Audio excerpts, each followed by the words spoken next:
Hi. How are you? Good. How are you? Good. Thanks for willing to do this. Yeah, no, totally. So I can just jump around then with your roles so far. Yeah, totally. So I know professionally everything started with Heroes of New Earth. Yeah. Wow. I'm like, dang, that was like a really long time ago. Yeah, that was my first thing. Yeah, that I ever did. I remember I at the time I was working on improving and stuff because they just moved out here from Massachusetts. Mhm. And I had met Laura Post and we had started, hanging out and talking all the time. And she was helping me with some auditions and giving me like feedback. And that was one of the ones that she like helped me with. And when I booked it, I was like so excited because it was like, oh my God, my first, thing. Yeah, so that was kind of the first thing I really did. And it was really cool to like have this moment of like, oh man, I did it, like I moved across the whole country and I actually booked a job. So it was really cool. Was that also how you got into SAG, or is that a separate story? Oh yeah, SAG is like totally separate. Yeah, I just recently got into SAG. I worked on this Game of Thrones parody, School of Thrones, with like a chunk of people. We were just like background stuff. And so I got two SAG vouchers because like there's multiple ways you can join SAG. Like you can get like background vouchers or you can like get tafted in and all that kind of stuff. So yeah, I had gotten some two background vouchers. You need three to get into SAG. I think I got tafted on a video game a while back, and then I became a must join when I worked on another project for Netflix because they do like a lot of union dubbing now. So that was when I like officially joined, was to do some like union dubbing stuff. So yeah, but I've been SAG now for a bit, and it was cool. I got all my like screeners and stuff this year. So I felt really like, oh, I'm so cool. Like I got all the movies, you know. What was your any kind of first dubbing experience then? My first dubbing experience. I did a lot of Walla for a while. I'm trying to think of like what the first like I did Walla for Nura, and then I think like my first big like dubbing experience was probably Little Witch. Hmm. When I did Sucy. I was cast in that off my demo reel actually. The person who cast it just had heard my demo and she was like, "Oh yeah, like this would like totally work." And it was really great. She brought me onto the project, and at first we just did the two movies. That was all we did. Was just the like the short. I guess they're technically shorts because the first one was only like 20 minutes. So we did the two movies. And then I remember when they announced the series, I was like ecstatic. I was like so excited that they were going to make more. I'm a huge fan of Trigger's work in general. Like I've watched a lot of their stuff. And so I was just so thrilled that they were going to make a whole show. And getting to work on that was probably one of my all-time favorite like jobs in general. Just because I love Trigger. I love anime in general. It's like my favorite thing. So getting to work on anime, anytime I get to work on anime, I'm just thrilled. And actually Laura directed the series, um, along with Lucian Dodge, and it was just a really fun time because I feel like I was friends with a lot of the people on Little Witch. Like I was friends with both of them. I'm friends with like Erica Mendez, and I'm friends with Caitlin, and she had done um she had done Croy and stuff, and it was just and I'm friends with like Marin who did Amanda, and we just had like it just felt like friendship the show, kind of like we just like sort of like we're all friends and stuff, and it was just like such a fun experience to be a part of it. So I like loved it. Do you think that you probably had the most affinity still with Sucy, with characters you played? Yeah, I think so. I definitely think she's up there on probably some of my favorite roles. I'm bad at words today, apparently. She's very like trickstery. Like she has that sort of like fun vibe. So that was really fun. And I haven't played a character like her since her.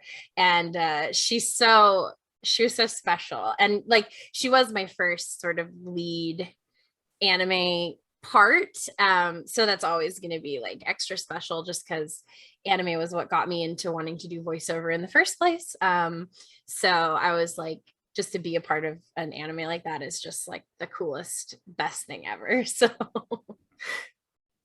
And did you personally take to dubbing easier, or was it difficult at first? dubbing's always been a pretty easier for me. I feel like I'm a singer, Okay. and I've grown up doing singing stuff. And dubbing is very like rhythmic in a way because it's very technical. Like, you know, when you do the beeps, they do the three beeps and then you go on the fourth one. It's like sort of that like, you know, that steady rhythm of like knowing when you're supposed to come in. So that was always like something that kind of came like easier for me. There were definitely some skills that like I feel like I've picked up more on the way. Like I do a lot of adaptation now. Like I write a lot of scripts. And I think that also helped with stuff because it felt like, you know, when you're watching stuff over and over and you're like learning about flap and like how you're writing certain things and how you like write it for the scripts and like thinking about how you would say it, it helps a lot when you go into the booth because you're like, okay, well, you know, I just wrote this whole script that I like had to say the lines out loud, so you kind of get used to it. Even with like, you know, all the new stuff that they have, like the dubbing, the new dubbing stuff with the bands, like with voice cue and stuff like that, it has a very karaoke feel to it too. So I feel like dubbing always came kind of a little bit easy to me just because I was very into like music and singing. So I feel like the rhythm was easy to pick up. Mhm. And what do you think so far is the case where you've had to get the darkest emotional headspace for a character? I was in this game, Undead Darlings. Okay. It's like a dungeon crawler RPG kind of thing. I think that probably had some of the like most intense stuff that I did. She had like a really like intense backstory. It's like about like it's kind of like a dating sim a bit too. Like there's like some dating sim qualities to it. And so like my girl was like the childhood friend character. And I was so excited because it's one of my favorite like tropes. And so she had like some backstory stuff with like her hands, like she had hurt her hands. Like I won't spoil it for people that want to play it and stuff because it's a really cute fun game. So there was some stuff in that was very like heavy. I felt like I really had to kind of dig deeper for that one. Little Witch had some moments too. I think Sucy had some moments where it was like a little bit like, oh, I really gotta like think about what I'm like feeling with this. There's a couple other things that obviously haven't come out yet that I can't talk about that I've definitely had some more like deeper emotional moments. But yeah, I think those are probably some of my more intense ones. I think Undead Darlings for sure was probably the most like feelsy. What about with the Godzilla movies? So it was really funny because I think it's that movie and the Fire Emblem Heroes game are so funny because in both of those I play characters that don't fully speak English, I guess is the best way to put it. Like they're supposed to be sort of like not 100% fluent, and it's like kind of funny because obviously like I do speak English. So, and it's not like doing an accent where you know, like can just put on a different voice. It's more like you have to think of the way that you would speak if you didn't speak a language, which like I definitely think I've taken a lot of French and I've taken a lot of Japanese as far as like studying languages go. And I feel very good about reading and like even writing those kinds of languages, like the words, like I can read stuff and be like, oh, it says that. But I really struggle with like the confidence to speak. So when I was playing those two characters, I always thought about that, like how all the times that I like would take classes and whenever they'd call on me, I'd be like, oh, I don't want to speak because my like it's not going to sound right. Like I'm not going to pronounce things right. You know, you always get that sort of like fear to speak up in like a class like that. And yeah, I think that's kind of where that sort of inspiration came from for those things. It was those were both really cool projects. I think with Godzilla specifically, it's funny because you know, Godzilla is such a like cult classic. I don't even know if I would say cult classic. It's just like popular culture at this point, but I do feel like it has like a very like specific following. And it's one of those things where like we did the movies. I wrote the third one. I wrote the adaptation for the third one. And I just remember like doing all this research for certain things because I wasn't as familiar with Godzilla. As like, you know, I know a lot of people are like, they've watched all the like live action stuff and I hadn't really done a lot of that. So there was a lot of like researching and trying to figure out like what monster was what and, you know, all that stuff. So that was such a like interesting experience. And Miana playing her was fun and kind of challenging because obviously she has her sister. And there were some lines that we had to do like in unison. So like I would have to copy her and it was very funny, like having to do that. But yeah, it was a really fun experience. I get a lot of people still being like, oh my God, I love Godzilla. And I'm like, that's crazy. I didn't realize that it was such a like, I guess I didn't realize that the anime was going to be as like popular as it ended up being because it was so, I was just thinking of people that watch like the live action stuff and that kind of stuff. So it's very interesting to see what people what people say about that kind of stuff. Mm-hmm. Was it accurate too in Godzilla that you got to play the young version of Haruo? Yes, yeah, I did. That was I think that was mostly just in the first one. It was funny because I was brought in to play, so I got a call back for the main girl, which I can't remember her name off like the top of my head. And so I had gone in for the callback, and it was good. We like it went well, but obviously they went with somebody else. But so they brought me in for like extra stuff. So I did the young Haruo in the scene where they're like running away from the planet, like exploding and everything, and like they're trying to get off the ship, etc., and like get away. And so that was cool. I think playing young boys is always like a fun challenge, it's kind of different. So that was cool. And then I played Miana. Technically, it shows up at the end of the first movie for like a second, and she has like a reaction noise, like she does like a kind of thing. Mm-hmm. And it was super random, and they just had me do it. They're like, yeah, and then they were like, okay, so she's like a huge, like in the second movie, she was like an actual character. So I came back and I played her for the second and third movie because it was like, oh, well, like these are, she was an actual character. It wasn't just like a little like extra thing at the end. So it was really funny. And I have found that talking to other voice actresses that do boy voices, they kind of have like a particular process for it. Do you have something that you do, or? I usually I put more texture. My voice has some natural texture on it, but usually when I have to do boy voice stuff, I tend to put a bit more texture, like, you know, like extra air and stuff for that sound. I feel like I tend to be louder too and a bit more like aggressive. Like I try to sound like, I mean, it depends on the character because obviously there's some young boys that are, you know, tamer, but I feel like in general, like for young Haruo, for instance, like it was a very like cryy scene. Like they were like very like it was running away and stuff.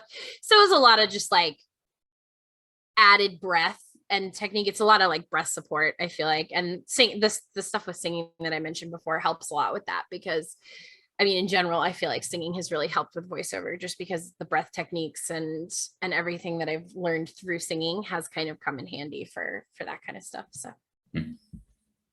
And so with Fire Emblem, is there like a special story of how you got involved with the role? No, not really. That was one that I got the audition.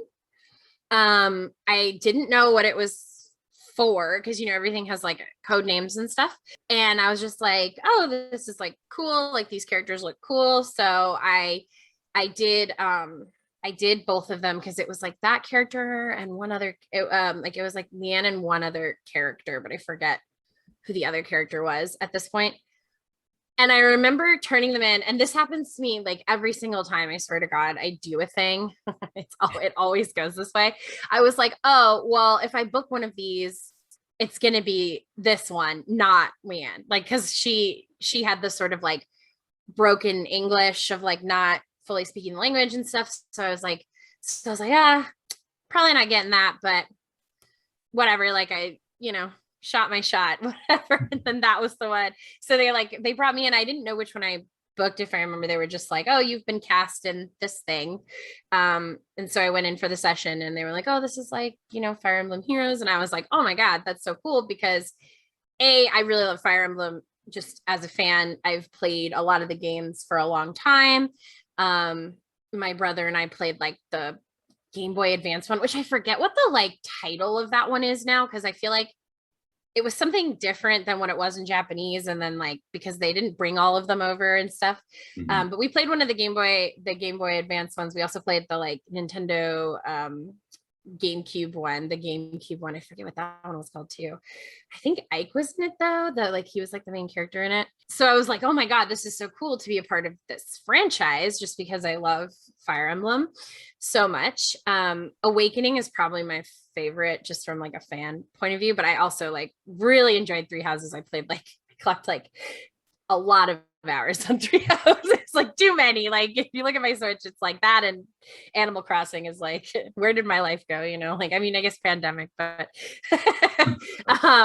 so yeah, so it was it was super exciting. The session was super fun. I did everything. I actually recently went back for her, because she had the duo come out, and that was super fun too, to go back. Just like, it's always fun to go back to old characters that you've played.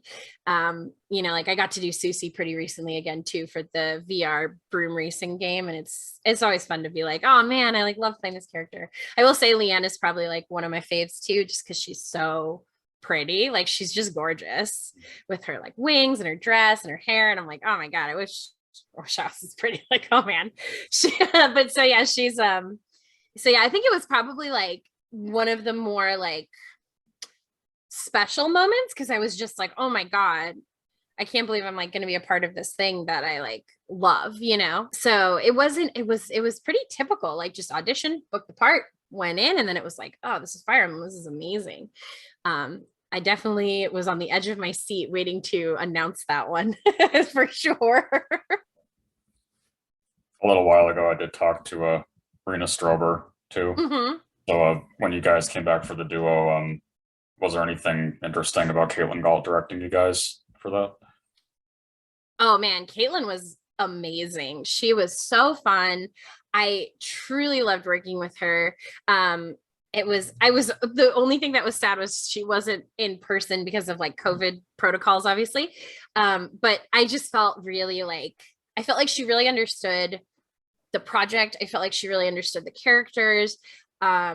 I felt very safe with her. I know that's like a weird way to say it, but sometimes when you're like acting, I feel like when you have a director that makes you feel like very safe, and like you can really play and have a good time, and like, you're going to like do work that they appreciate, it's always such a good positive experience. And that was definitely like the experience I had. I felt like we got right into it. I felt like I fell back into the whole mood and like that sort of like, thing. And we kind of discussed this time around, because she's been in the game for a while. We discussed making her a little bit more fluent. So we still had some of that hesitation with the language.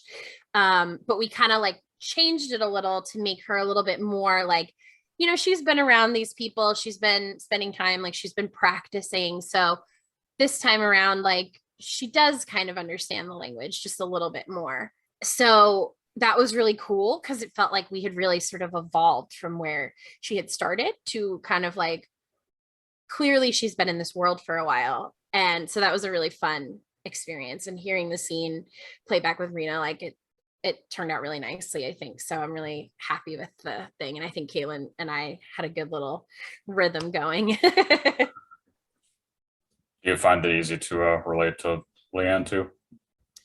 I do, but just because of the singing stuff, like she's like a singer. So, you know, I really related to that. I was sad I didn't get to like sing for her. I was like, oh, I wish she had like singing lines because I just love singing so much. And like I said, like one of the things that I really tapped into when I was playing her, and same with like Miana from Godzilla, was this concept of like the being not confident in speaking another language. And like I really love languages. One of the things I tried to do during the pandemic was I was really into Duolingo and I tried to learn Norwegian. It didn't work very well. I can say like I like cheese. That's pretty much like the only thing I can say. It's like so like but I was really like that was something I just was like, I kind of want to learn like a new language, and I just like picked Norwegian randomly. I think like language is really beautiful. I think communication is really interesting. I'm always so impressed by people that can speak fluently multiple languages. Like that's so incredible. It's something I'm super jealous of. So I definitely like related to her and felt for her in that way, of this concept of like wanting to speak and communicate and not fully being able to, but still like the bravery to take that risk and still go for it is really cool to me. Mm-hmm. And then so with Pokemon Masters, everybody else I've talked to that, or they were just given a part. Was that your experience too? Oh man, Pokemon Masters was a wild experience. Okay, so I wasn't given this part. I auditioned for this part. I auditioned for Tina. I auditioned 3 years ago ish or so, a really long time ago. And again, it was one of those ones where I'm like, oh, I'm probably not booking this, but like, whatever, you know, I did it. And I got cast. It was super exciting. I did the session and they were like, you're one of the like new characters for Masters, because Tina's like an original character in the game. And I was like, oh my God, that's so cool. They were like, yeah, like you're going to get like a little like feature and stuff. And I was like, okay, sweet. Awesome. Right. So this was even before they had announced the game. Like the game wasn't out, nothing or anything. And I was like, okay, cool. And then the game came out and I was like, oh my God, like the game's out. Like I'm going to look for my character. Cause she was supposed to be, I think at the time she was some like rival character. And now she's like the best friend of the rival. And like they're like childhood friends. That's like what I saw from the storyline that I've read of hers. And so I was expecting her to come out when the game came out. Like I thought that she was going to be released with the game, and she wasn't. And I was like, okay, cool. I guess they just like cut her. And I was like, that's too bad. And like, it was sad, obviously, because like I'm a huge fan of Pokemon. I've been a Pokemon, you know, fan since I was in like 3rd grade. So yeah, so I was really bummed. I was like, oh, that stinks that she like, you know, they cut her, but it is what it is. And I remember like 2 years later, I found some video on YouTube that was like this like mysterious character that got like deleted from the game. Like I guess somebody had like data mined the game and they found like my audio and stuff. And it was really funny because I was like, oh wow, okay, so that she like did exist at one point, but they got rid of her or whatever. And it was kind of like it was kind of like, oh, that's sad that like it didn't get used, but you know, it's funny. A year later, last like November, I got a message from a friend and she had linked me to this YouTube video, and she was like, not the one that was data mined, like one of her storyline that was out and existing. And she was like, is this you? Because it sounds like very similar to you. And I, pulled it up and I was like, oh my God, they released her. I was like, yes, it is me. It was like so funny.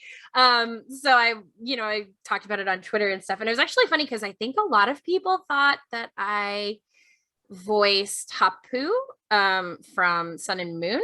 Oh, It was like credited on stuff, and it was like unconfirmed credited and everything, and all these people thought that it was me.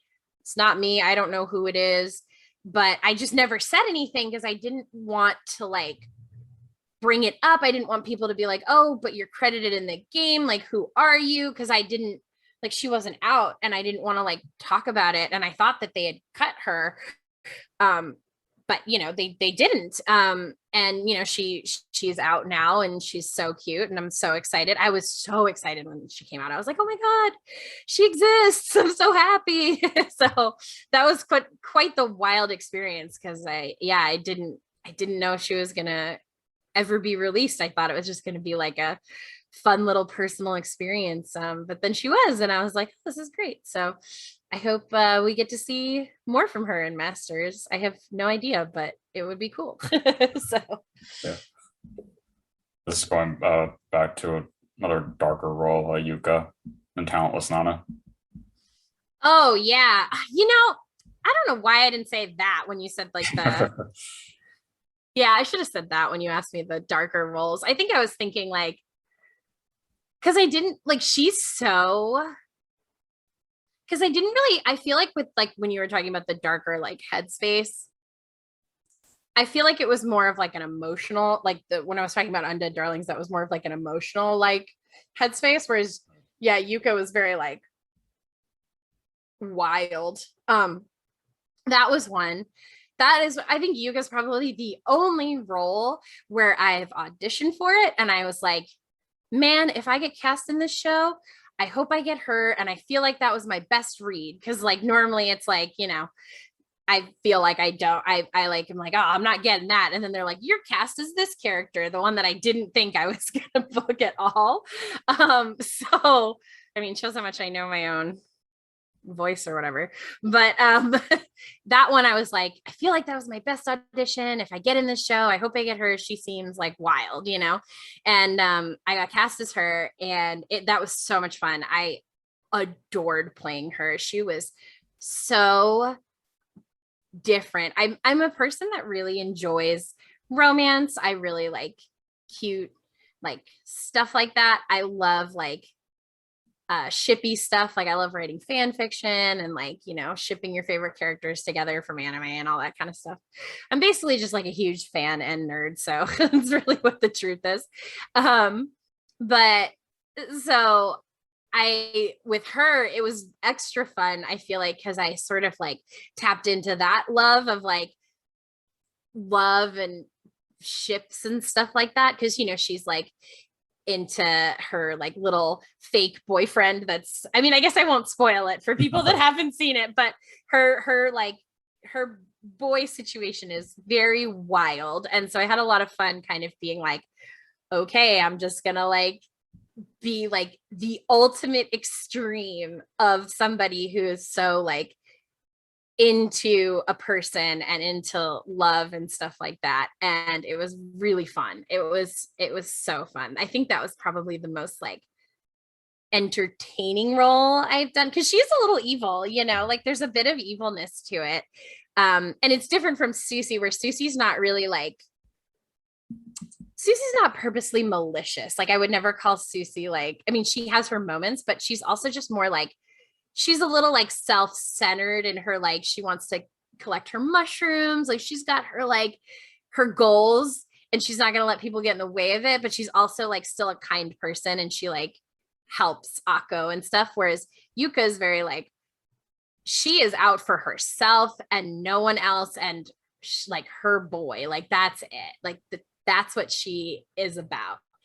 And I feel like it was a really fun thing to do. And like there's all these twists and stuff. Again, I won't spoil it for people who really want to watch it, but there are like some cool twists in her character arc where like you think it's one thing and then actually it's another thing, and then you think it's another thing and you're like, oh my God. And that was such a like fun ride to go on with that character. I like, she's probably another one of my favorites just because the role was so juicy. So there was like a lot to do with it.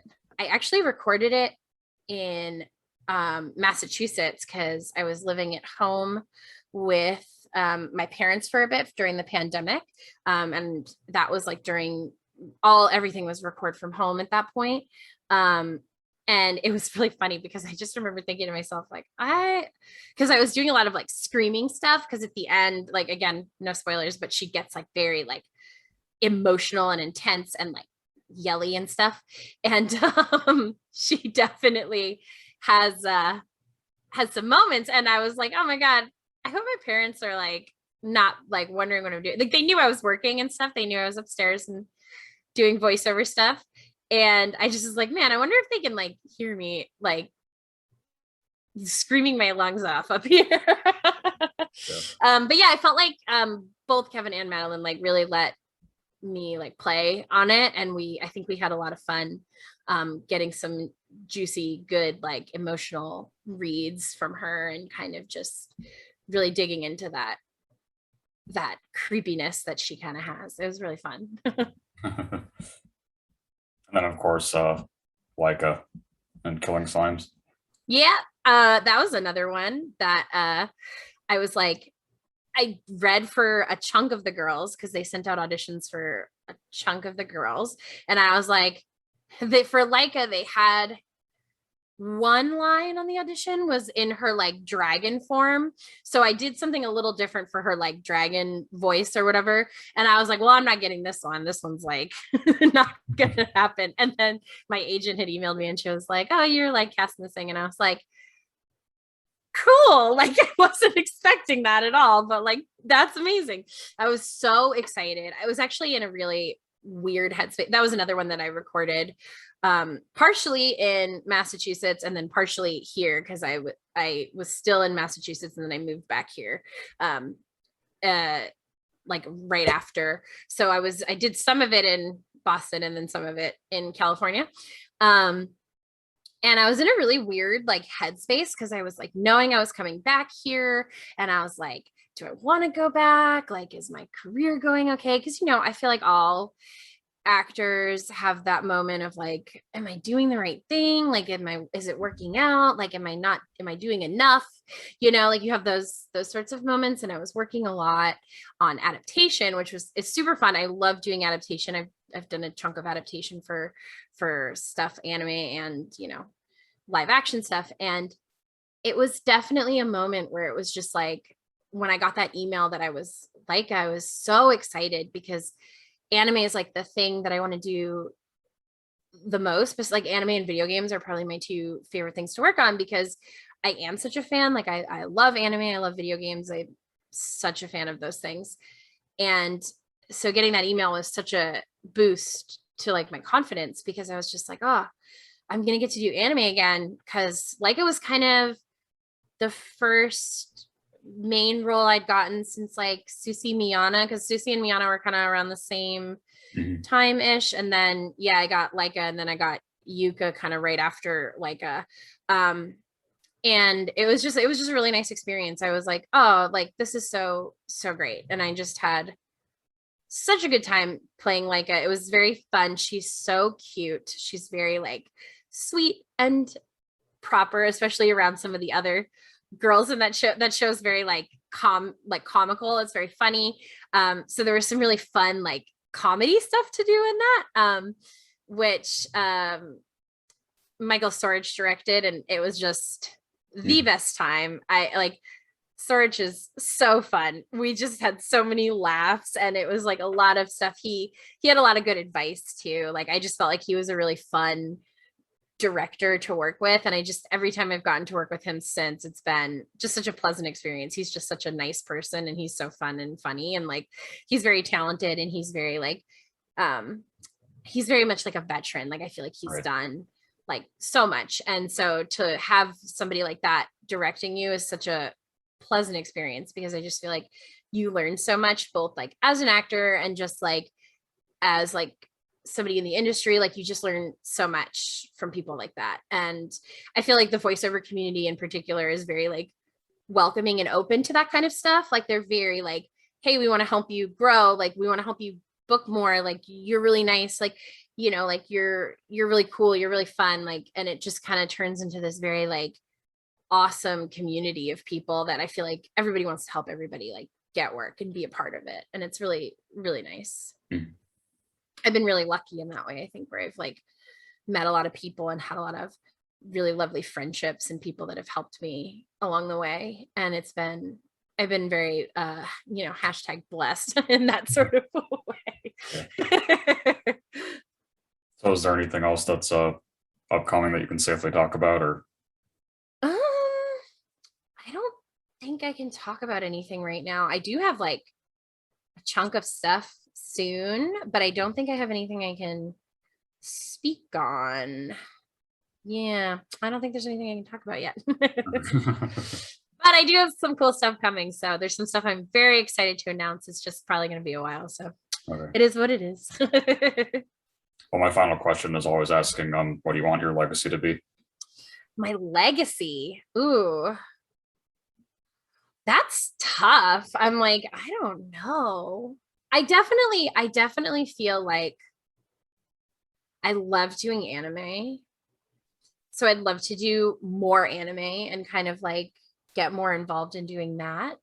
Same with like different video games and stuff. I think like if I had to pick a role that's out that I know that people know about and stuff, if I had to say like, oh, I really hope people remember that, I'd probably say Sucy, just because Little Witch means so much to me. Like just the show, you know, being a huge fan of Trigger and stuff like that is such a honor to be a part of one of their shows. So I think I'd probably say Sucy. But I'm very proud of Leica and Yuka as well, as far as like my anime stuff goes. Yeah, I also really like, I think probably my top 5 would probably be Leica, Sucy, Yuka, Leanne. And I'm torn because I'm like, I really like Frederica in the Final Fantasy Brave Exvius game. Okay. She's really wild. Like she's like really obsessed with her boy. I feel I'm like always playing these characters who are obsessed with their men. But so she's really fun. But I also got to be one of the like voices you can pick for the Final Fantasy VII mobile game. Mm-hmm. So like when you create a girl character, you can like pick my voice to like be your avatar's voice, and that was also like a really awesome one. I like Pokemon Masters. Yeah, I don't know. I'd say probably for like the games and anime, just in general, that's what I want my legacy to be. I'm like sitting here trying to choose characters, but I feel like Sucy probably the most. Yeah. Okay. Even though it's an older role, it's like always going to be very, very important to me, I feel like. So Well, thank you. I'm glad we got to do this. yeah, no, thank you so much for having me on. Sorry, I feel like sometimes I'm like all over the place and like, you know. No, it's okay. I appreciate it. Yeah. Yeah, thank you so much, Chris. Yeah. Have a good rest of your day. Thank you. You too. Bye. Bye.